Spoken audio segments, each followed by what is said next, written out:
KSBY News starts right now.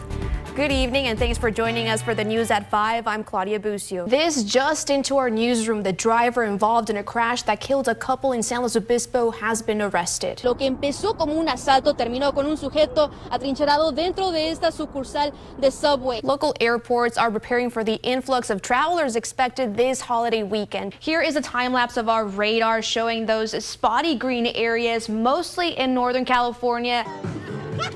It sounds like I can be on the dance team. Este otoño celebramos el mes de la herencia hispana, una oportunidad para reconocer las contribuciones históricas y culturales. Fast forward to today, most of the state is ranging from no drought to moderate drought. Desde este punto es posible ver la magnitud de la destrucción del incendio Valley. Why aren't you wearing green? I can't. I disappear on the weather wall. Yeah, I'm wearing it for you. Don't worry. Yeah, absolutely. Yes, you are. You're glowing.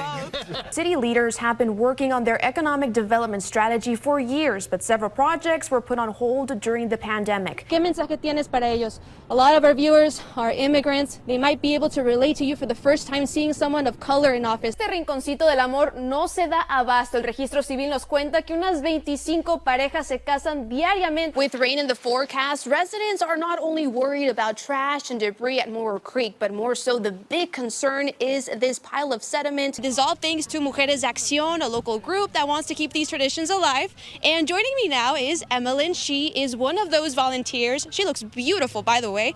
I'll be the Grinch on this one. Not a big fan. Me neither. We have some around the newsroom. They haven't been. They'll stay there. Thank you so much for joining us here on KSBY News at 6. As part of our Hispanic Heritage Month coverage, we take you to Santa Maria. Rico Rivera is an artist who is paving the way to tackle complicated issues through art. KSBY News anchor Claudia Bucio has his story.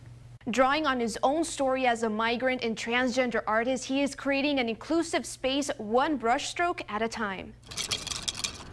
Art gave Rico Rivera an avenue to find his voice. I could just be myself there. I could just dig in, dig deep in, just kind of find myself. Most importantly, a blank canvas gave Rico the courage to embrace his true self. Rico is my artistic name, but Yuriko Caridad Rivera Vera is my full name, and I cherish it because it's the first thing my parents ever gave me.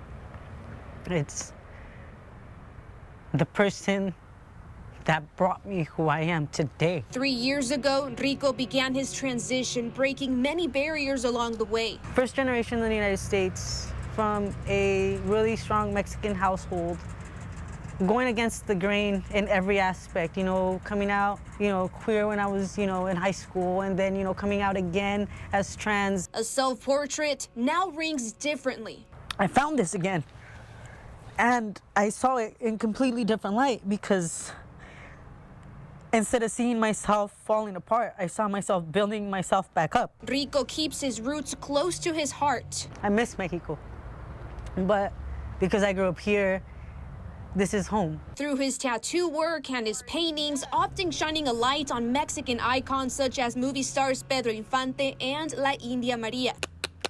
In April this year, Rico painted this mural in Santa Maria commissioned by future leaders of America. Those labor jobs are the ones that unite us, so we have to stick together. Specific elements are highlighted in the mural. Students tossing their caps to the sky. Education is something that they can't take from you. A monarch butterfly to symbolize immigration. Strawberry fields. Oh, you can't really tell if it's a sunrise or a sunset.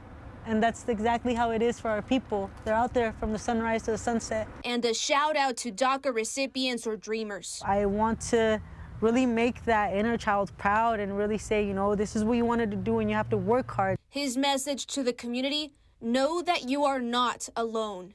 Timing is everything, and you have to really go through a storm to really appreciate the sunshine. Rico is hoping to eventually open his own tattoo shop and art gallery to keep showcasing his pieces. In the studio, Claudia Bucio, KSBY News.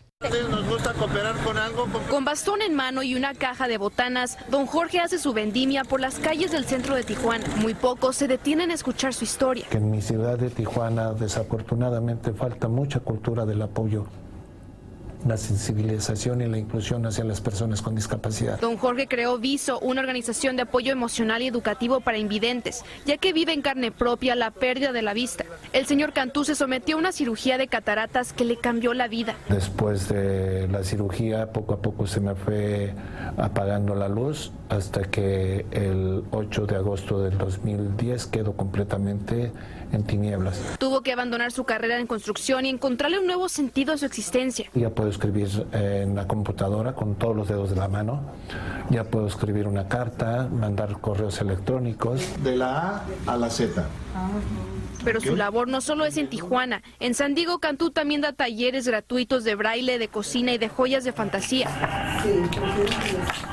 Con la finalidad de que puedan autoemplearse y en un momento dado puedan tener un ingreso extra. Detrás de cada cuenta, de cada pulsera, hay un reto superado. Las personas que tenemos una condición de discapacidad debemos de entender que no hay límites. Los límites están en la mente de cada quien solamente. El señor Jorge Cantú espera que este proyecto ayude a crear conciencia sobre las necesidades que tienen personas con discapacidad visual en ambos lados de la frontera.